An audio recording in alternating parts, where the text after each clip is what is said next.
to the show, everyone. I'm Jeja Flazanes, your host, producer, winemaker, and this podcast episode is actually going to appear on West Coast Women Rising, as well as Spirit, Purpose, and Energy, Nutrition, Alternative Medicine, Fit to Love, Women, Men, and Relationships, and Health and Wealth. So welcome to the show, Sheila. Thanks. What's exciting is that Sheila and I have already had a conversation once before, and I wanted to talk with her again and get her on camera again and do this episode. And this time, see, before she was in Ventura County, California, and now she's in Italy. Let's start there. Where are you in Italy? I'm in Bologna. This is where I've been living since 2001. I realize it's 25 years this year. So, I've never been to Bologna. We'll have to talk offline. I'm coming to Italy in June. And I have a travel issue, like a question about going from Sicily to Florence and the best way, which is not by plane because there's only one flight out and it's at night. Anyway, but we'll talk about that when we're done because I need your expertise in my favorite European country in the world. So let's talk about your business. So your business is Verovino. Yes? right. Yes. Okay. And what is it that Verovino does? So we seek out like really good farm made small batch wines, olive oils, and other foods. And we it's primarily foods from Italy, although they're also from other countries, and then we also support some California producers as well. And we import them in, and then we sell them to businesses and consumers around the U.S. And even though I'm a native New Yorker, we're based in Ventura. So Ventura for me personally is like a new kind of like adopted home for me, and it's also where our company is headquartered. Okay, so we have a lot in common. I know you're a Pisces. Yes. From our last conversation. I also used to live in New York City. So was it New York City? Yes, yeah. Where in New York? Upper West Side. Okay, I was Upper East Side. All right, so we have Upper East, Upper West, and then let's walk us through how the business started and how you got here because I mean it's such a unique, as an adult, as a wine drinker, as a winemaker now, I understand curating things like this. In fact, I even considered it for my wine company, High Vibrational Wines, like, oh, what if I packaged it with other things and made some kind of membership that looked like that? But that's only because it came out of a passion for wine. I mean, I have a wine podcast called Something to Wine About with my fiance and another friend, Michael, and we've gone all over the world tasting wine. And so it's been really fun. But that project never was supposed to be a moneymaker. It was just something fun to do. And we're podcasters and we love to talk. So then after doing the wine podcast and meeting all of the winemakers all over the world and in my favorite region, which is Paso Robles, California, and I wanted to answer the question about for my wine, what can I do to the wine I love to make it better for me? And that's how High Vibrational Wines was birthed. So, but that was because my path was, here's my hobby, here's what I want, here's my need that I don't know if I can find, and here's my solution. So how did this start for you? Yeah. So my let's say my initial career for almost 35 years was in fintech. And that's actually what brought me to Italy in the first place. I got recruited from a firm that's based here in Bologna. And in fintech, I did a lot of innovation. And right around the year of my sabbatical, which was 2017, like like startups were big. Everyone was creating a startup. They're trying to figure out, okay, what can I do that's really unique? And at that point, I had already become a sommelier here in Italy, and I so clearly I was like I became a wine expert, but also like a food expert. My husband, he had a three-generation bakery here in Bologna, and he made everything by hand as well. So I had like a lot of like inputs from my own personal life, as well as meeting produce farmers and producers. And then I found out that most of the products that I knew and the producers weren't available in America. So I decided to start a company that introduces products that people don't know about in America, whether it's a certain producer or whether it's like a certain type of food or a certain type of grape, um, certain area that people don't know about. It's all about exploration and discovery, which is ultimately what people really enjoy about wine. But I think I know for there's also the food element that goes hand in hand with wine as well, and that's personally what I enjoy. I really enjoy tasting. I like to eat, but also like to drink, and I like to taste and experience flavors. So Me too. anyway, That's so nice. obviously I'm following a passion, but we're also with my company, we're also in providing value to the American market by introducing these products and having them easily accessible, whereby otherwise they wouldn't be available. So sort of birthed out of life experience living in Bologna. First, I want to go back. What is fintech? It's financial technology. Oh, okay. Yeah. It wasn't a term I had heard before, so I wanted to be clear. I figured if I didn't know what it was, there are other people listening that don't know what it is. So financial technology. Okay. And when you went on sabbatical, was there a health reason? Was there a No, it was I kind of realized afterwards it was sort of like a year sabbatical, but just what I call it. So unfortunately, my husband did leave me, and he left me in 2016. And then the company that I was with here in Bologna, they had like this, reorganization and whatnot. And I realized there really wasn't a place for me anymore in that company. So I started 2017 without a husband, without a job, kind of like a clean slate. And also in a foreign country, but at least I had a home. So well, you said you've been living there for 25 years. So how long, when did you first go to Bologna? 2001. Okay, so you Yeah. had some experience, right? I mean, I Mhm. now have been to Italy enough that I feel very comfortable.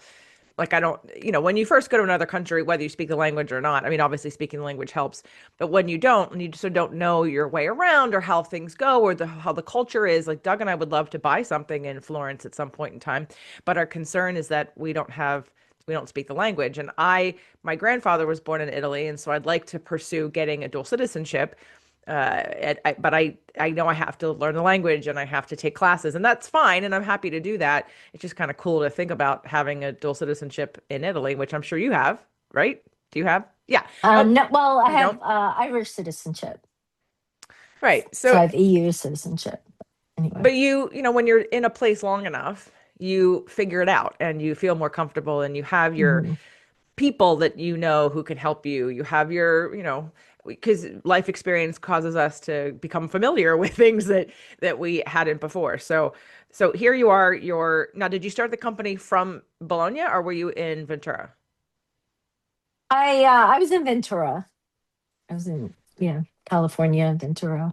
Because to build this company, you have to have the relationships, and the relationships are because you lived there and you know the people and you've had their wine or tasted their food or right, which is cool because you're curating like a really unique experience. So, did I hear you correctly that you had no job, you were by yourself, and you started this company?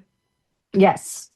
Okay, so from a entrepreneurial standpoint, so from the West Coast Women Rising and anyone who is listening to the show on any of my shows, when you start a venture, you need some capital. So, how did you provide that capital? Did you get a loan? Did you have a backer? Did you have savings? Did you second mortgage your house?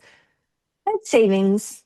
You had savings. Yeah, Yeah, yeah. because it's a risk as a business owner. I was having this conversation yesterday. I just hit as of probably the recording of this show, 800 episodes on Fit to Love. It's been 14 years. I started in 2014. Oh, sorry, 11 years, almost 12 years that I started that show. And I had a listener come on and I interviewed her as my 800th episode. And and so like to talk about like being able to watch sort of like she's grown with me and I've grown, and that's how my people are. And when you put yourself out into the world in the way that we do in a business, in a podcast, whatever, when this is your business, it's your livelihood, you're going all in. You're investing everything you have. You're taking a risk. It's vulnerable from a couple different points of view, of vulnerable financially and then vulnerable personally if it doesn't work, or if someone doesn't like what you're doing, or if you get criticism or feedback, which is the only way that we grow. When you first started, how, from a business standpoint, did you have customers? Because I know you had the relationships with the businesses. I know the businesses, I know the kind of foods. I'm passionate about what I want to do. How did you find the customers? Yeah, so I wound up importing in some initial product and just going door to door, and just networking like crazy, putting myself out there, and and then it just started. So we also sell to distributors around the country. In California, we sell to wine stores and restaurants, and then we also sell to consumers and let's say corporate, so companies that want to do gifts and events and stuff like that. And so having that omni-channel strategy was has definitely helped us, not only in the beginning but even to this day, because of the ups and downs that happen, not only with the economy but with people's preferences and this and that it's kind of like a hedging strategy, having that omni-channel approach. Okay, so I'm gonna ask you to help me, because I want to have everyone understand kind of what you do from both, and we're gonna talk about the product side of it in a second. I'm wanting to talk about the business side for West Coast Women Rising and people who are entrepreneurial, or even just people that are exploring understanding how does one start a business like this? Because many people have hobbies and passions that they'd love to make money from, and they don't think that they can. And I'm not suggesting that everyone start a company and sell wine and import foods and things like that. But it's the idea that if someone's starting out and they need it and they're putting it all in, that it's possible and that there are different ways to grow it. For high vibrational wines, I'm just putting out a couple podcasts and going to one tasting where I had a booth and represented my wine. I don't do anything for marketing because it's not, I didn't do it for a living, like to make a lot of money or to, right? I did it sort of as a passion project to start. I would in the future like to do it more regularly and sort of have a small membership. That's how I see.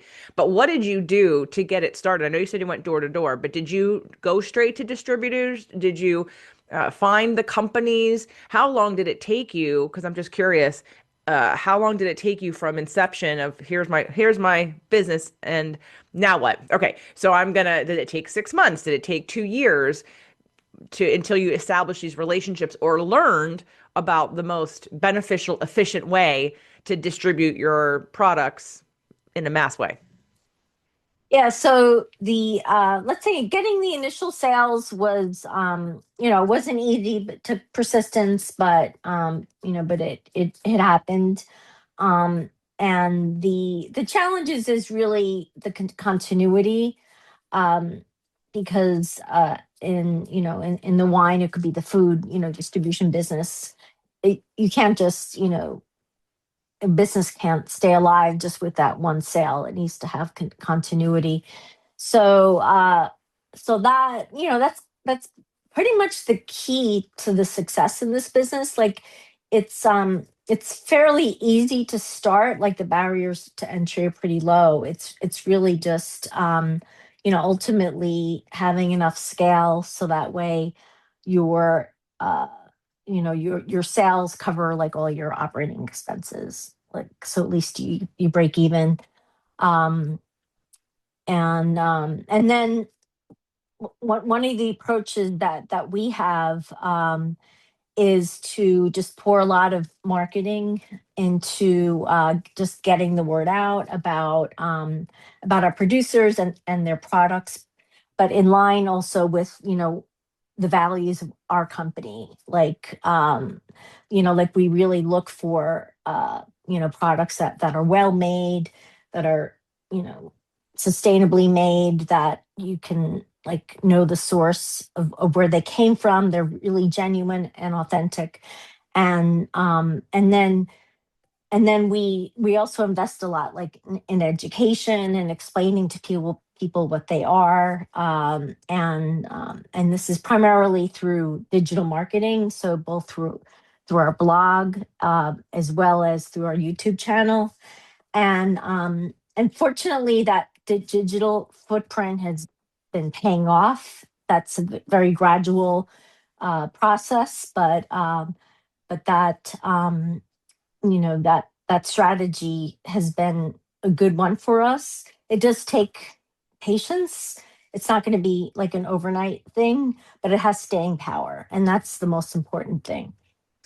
Well, I think when you find something or a client or customer that likes your product, then the likelihood is that they're going to continue buying, right? Do you Right? have Yeah. like a wine club or a membership where there are regular shipments? Yes. Yeah. Yeah. We have a wine club. Mhm. Yeah, ultimately in the future, I'll spend some time and effort cultivating that because I'd like to produce at least 3 or 4 varietals a year that would have a membership. I don't want to sell, I don't want to distribute to big box companies or to even to the grocery store because of what it is and what I do to it. I don't want to make that much. I don't want to mass produce. I want to make it a super specialized, and I want to sell to people who actually get it and appreciate it. And I don't want to just sell it to someone because they like the way that it tastes. They have to understand what went into it. So I know that you probably take the same kind of care about the foods and the wines you're choosing. Why don't we let's switch gears now for the rest of my audience, and talk about the actual wines and foods you're choosing and why, and give us a list of sort of the products that you're carrying and why you're choosing them and what you're hoping the end user gets out of it as an experience. Yeah. So, like, one of the things that I personally like is I like a lot of variety. So we have all sorts of types of wines, whites, reds, rosés, orange, sparkling, also different types of sparkling wines. We have dry, we have sweet, um, and um, and that is also consistent with what I know here in Italy, is that you have like different courses with your meal, like in a bigger meal, of course, and then you have different wines with each course and stuff like that. And then I'm also, well, as I said, I'm a sommelier. I have 2 colleagues that work with me here in Italy. They're also sommeliers, and so we're also picky about the quality, and we want to make sure, of course, it tastes good, but also it tastes distinctive.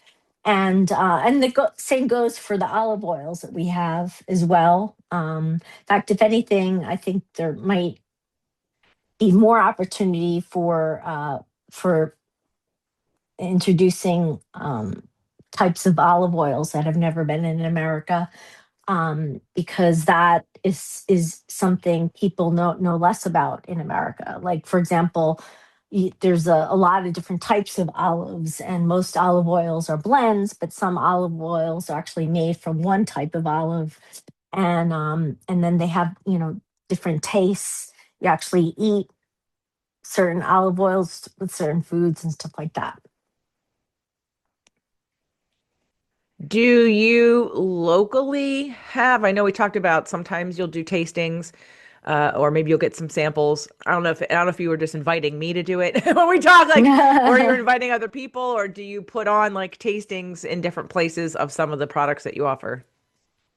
Yeah, so we definitely do events, and the events can be all sorts of types. Some of them are fundraisers, like we do Pier.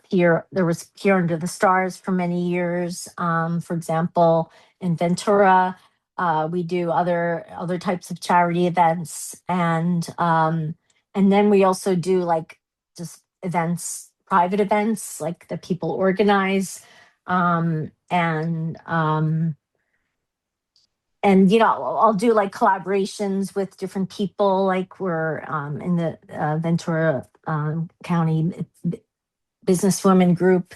I've done an event with Cecilia Setum, because she does aesthetics. She also has a friend that that does sound baths, and I would provide the wine tastings, and it would be like this sensory experience from all different angles and stuff. So yeah, it's definitely like events are an important part of my company strategy, because it if people actually taste the wines and olive oils, then they gain more of an appreciation for it, and that's it's also a great way to bring people together too, and I enjoy that. Tell me a little bit more about the list of products that, so obviously wines and olive oils. Is there, I think we talked about some nuts, maybe.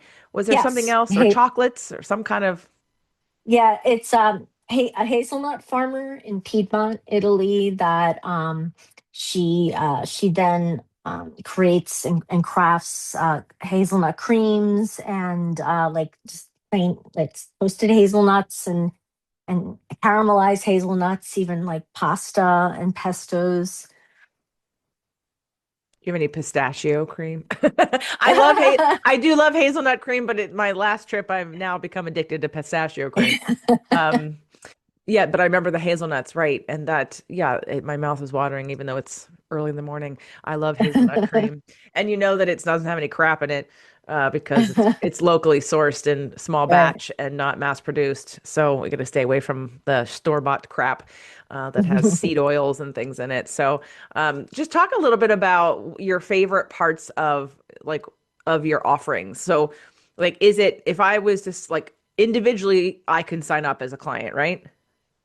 Yes. Mhm. And then what does it look like for, is it a monthly thing? Is it a quarterly thing? Is it twice a year? Is it once a year? What does that look like? Yes, our wine club is you have a choice between monthly and quarterly, and it's a club that's really for people that want to explore and try new wines again that they've never had before, grapes that they've never had before, and even like doing like comparing and contrasting, like a Nebbiolo red wine that's made from like two different places in Italy, and kind of tasting the difference.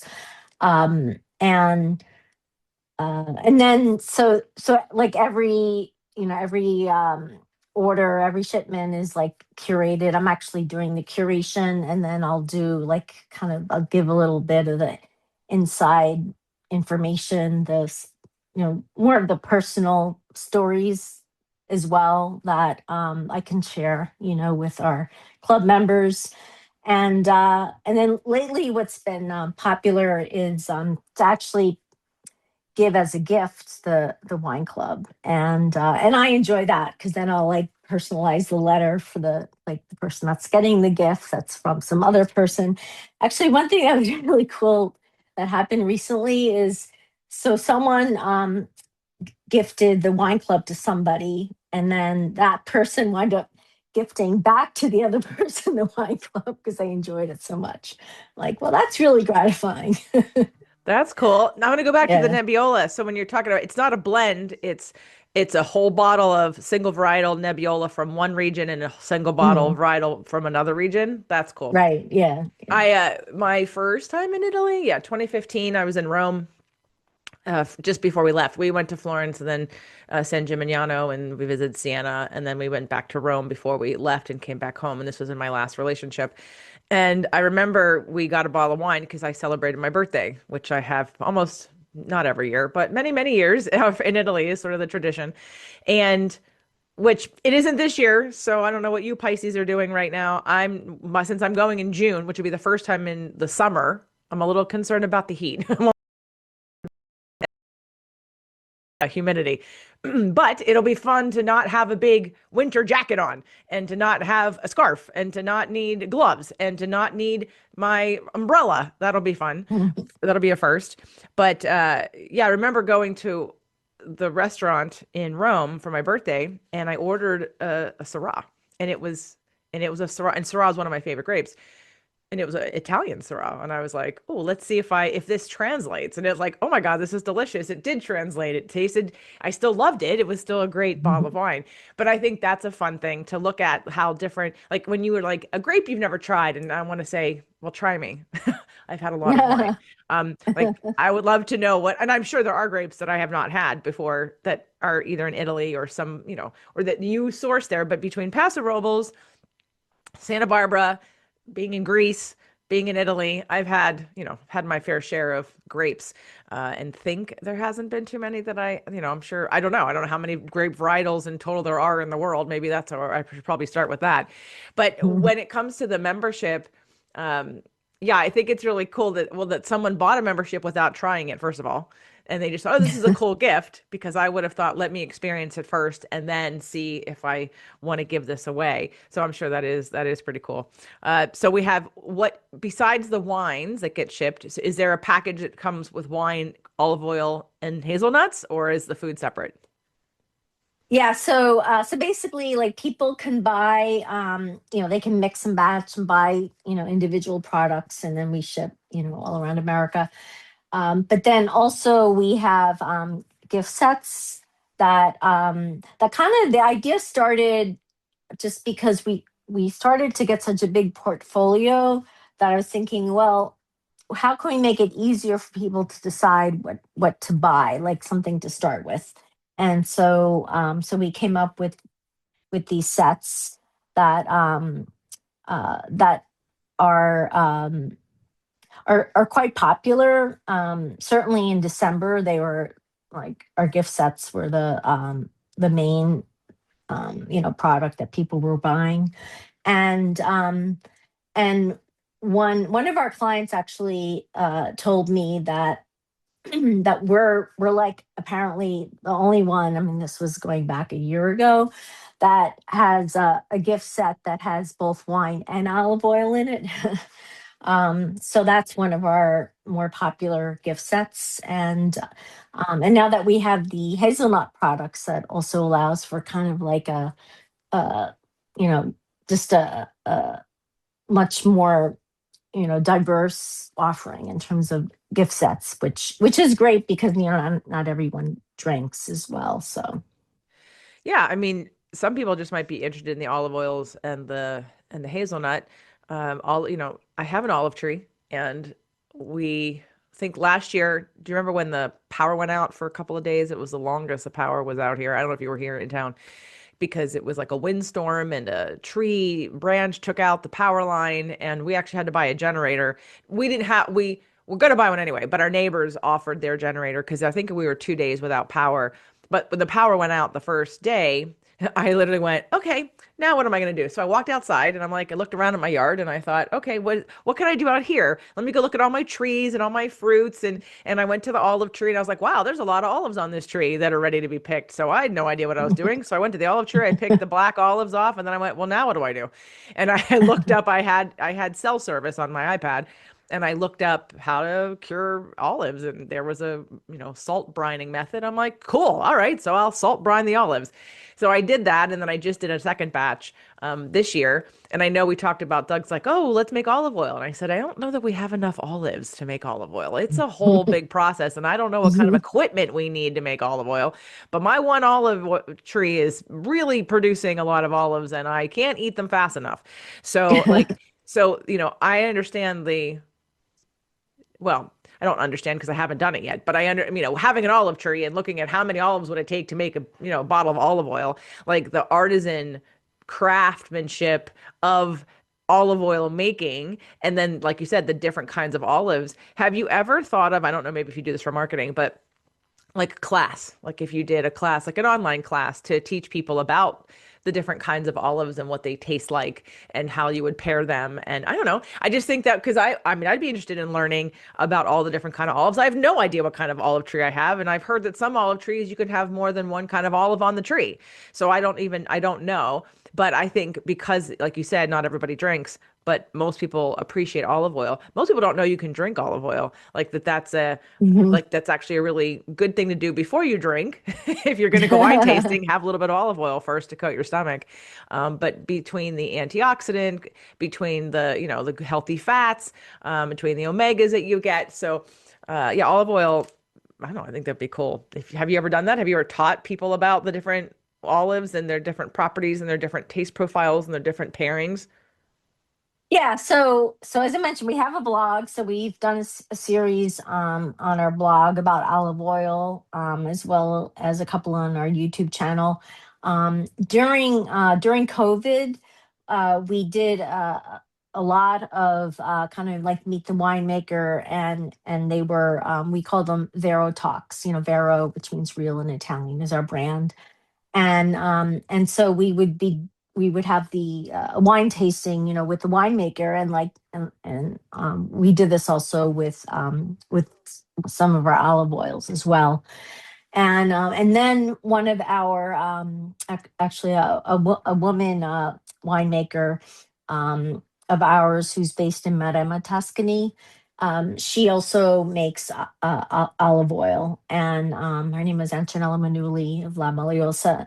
So 2 years ago, she was in California, and we did a class together at a gourmet food store in LA. So yeah, and that was very well received. Next time, if you have it, film it and then have that something, right? Because I'm thinking of people that want to sort of watch versus read. I'm not a reader. I mean, I'm a reader. Am I a reader?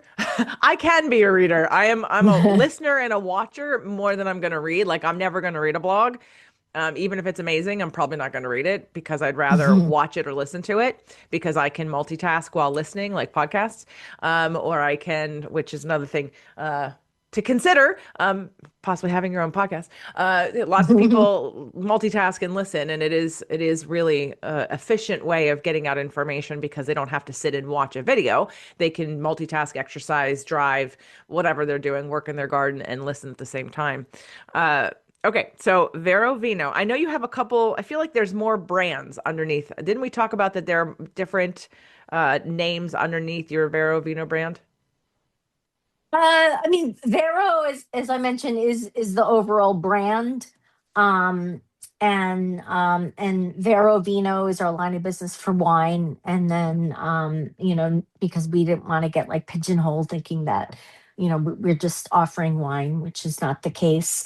And what I'm so excited about this hazelnut producer is that that whole concept of people farming their own land and then crafting something applies to a lot of different types of products.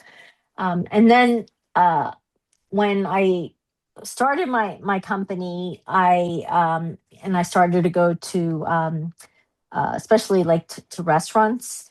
I realized that some restaurants are really not interested in wines where you have to like explain everything about them, and they just want like a wine that's like easy to drink, wine that's recognizable. And so I came up with the idea of having a totally separate brand, which is Popular Wines, and that brand specializes in prosecco and kegs.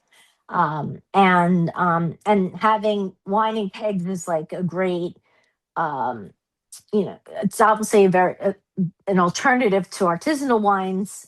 It's a different buyer, but it's really like a great idea for like people that are having a party or a wedding, and it works well also for for restaurants, let's say, that do a big brunch business. Instead of like opening up a whole bunch of prosecco bottles, you just have the keg that just keeps that keeps pouring, and then the bubbles stay fresh for several weeks and stuff like that. So I kind of mentioned before about like hedging, with Vero being omni-channel, like having that separate line of business is like another way of like hedging, because again, like not everyone is interested in like a really, unique, really niche wine. Some people just want a kind of a standard, well-known type of wine to have at a party or something. So, All right, we're going to go back one more time to speak to the West Coast Women Rising crowd and the business owners who are out in all the audiences. If you had to give somebody, and I'm going to be intently listening, someone who is interested in selling wine, olive oil, or crafted products like this that they make. I'm not saying I have no interest in doing what you're doing. I mean, not that I don't have any interest. It sounds cool, but I'm not go like I would just want to sell my wine. Or if I was the hazelnut maker, if I was because now I'm curating olives, if I want to sell my olives, what would be some of the three, like the top three words of wisdom and advice you'd give somebody who's just starting out? I mean, as a producer, Yeah, a producer and seller. yeah. I mean, I think the main thing is, how are you going to stand out? And I'm thinking primarily in the wine industry, because the wine industry is having a downturn, and a lot of wineries are, it's not just in California but also in Italy, for example, and France and other countries. They're wineries are trying to, like, they're scratching their heads, trying to figure out, all right, how do we keep on, they're not even thinking of growing, how do we just keep with the volume that we were doing before. So I think that's the main thing is, how are you going to stand out? Like, how is this product, different than any other product that's in the market? Because and I must admit, I was warned before I started my company.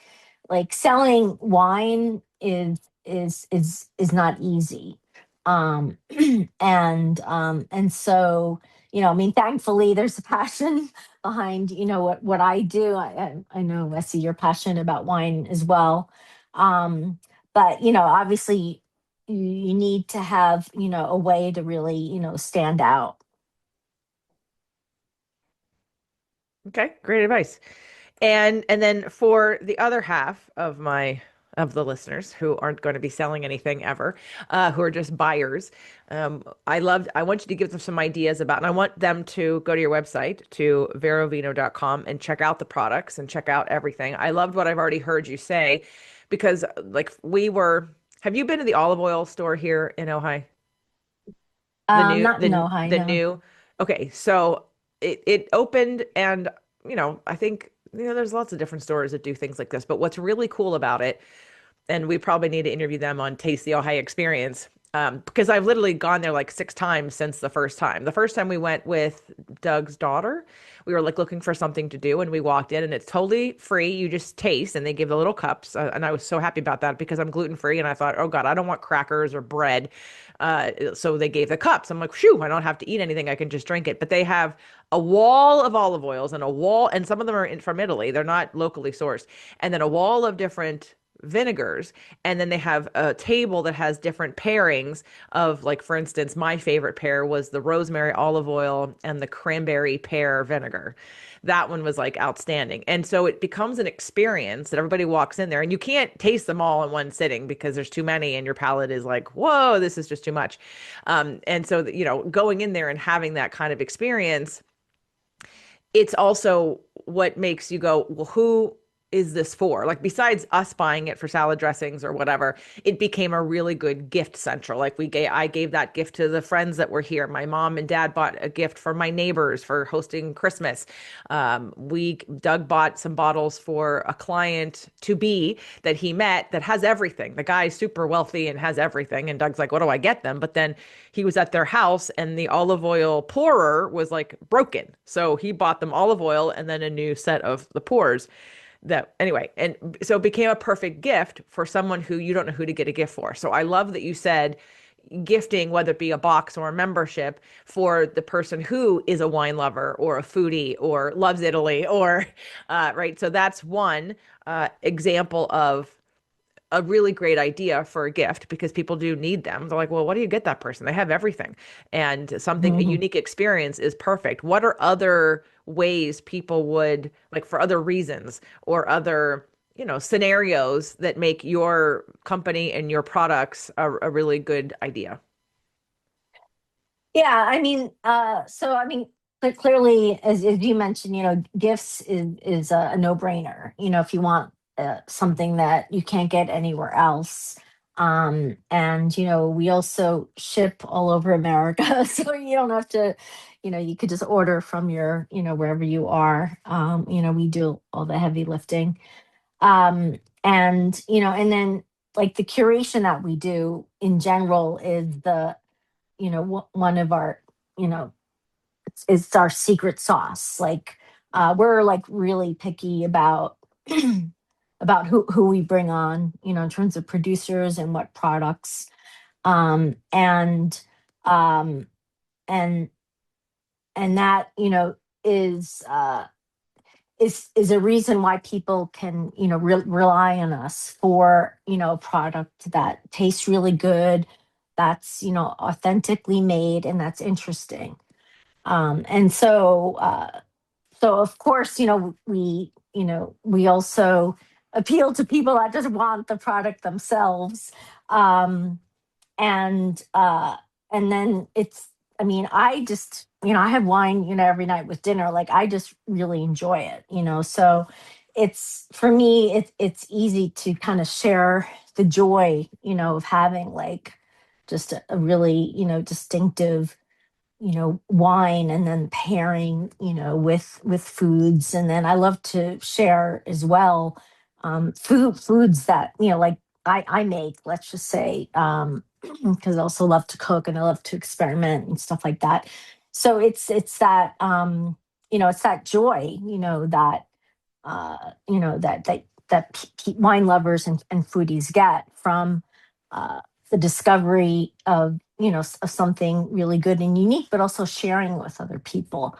And sharing it with others is probably, gives me even more joy, than just, of course, enjoying it by myself. I know you're you're away. You're in Italy, and you're not going to be back next week. But I am starting to host in within because in VCBW we don't have a Ojai meeting anymore. Tawny's going to start doing like pop-ups. Like we had one last week at Bonnie Lou's. But one of the reasons I joined VCBW was because there were Ojai meetups. And so I said to her, well, can I host them? Can I take over and host some stuff? So I put on the schedule for next week. It's called Women Behind the Business, Real Conversations, a safe space to exhale, let down your hair, and be who you are. And I'm doing it around the 4 to 6 or 3 to 5 time block in the evenings. And so maybe one of these days we can collaborate together, maybe make it extended another hour and do like a tasting and a presentation, like with you and maybe with another, like a couple different people who come in and show, because I think that would be really fun because it is kind of happy hour time. And I don't want to turn it into a big dinner or anything, but I think that could be a fun thing. So when do you get back? I get back. I'll be back in March, so I'm um, planning on coming back later on this month. So let's definitely get something on the calendar for March. That would be Well, we fun. can make it a co-birthday party. Yes. When is your birthday? March 5th. Okay, mine's the 19th. Okay. Love Well, that maybe let's do idea. it around your birthday and then we can make it a dual because you're like the last day of Pisces almost. I mean, March Right. 20th is the official last day, right? Yeah, because March 21st is the beginning of Aries. Okay, so tell everybody where they can find out more and where they can follow you, learn about your products, see what's out there for them and some of the people that they love that they want to provide a unique gift for, or maybe they want to explore on their own. Sure, yeah. So as you mentioned earlier, our website is verovino.com. That's verovino.com. And so from there you can um, see all of our products, our producers, and you could purchase and you can sign up for our newsletter, and our blog is there. You can also find all of our um, like social media handles. As I mentioned, we have our own YouTube channel, which is Verovino, and on Instagram, and Facebook, of course, we're Vero Vino Gusto. Okay, well, the links will be in the show notes. And Sheila, I can't wait for you to get back. Let's do a wine tasting and Yeah. have a great time while you're still in Italy. I'm very jealous and excited, and I hope everyone will check out verovino.com and follow her on all the social media, and find a reason to get a box and play and have a party and taste and enjoy and be present and celebrate the flavors and the unique experience that might catapult you, if you will, back to Italy or into Italy. I know every time I have truffle, which is very often, we're like, oh, we're in Italy. Oh, we're in Italy. Like literally, it's more than once a week we have something truffle. So Sheila, thank you so much for being here. Thank you.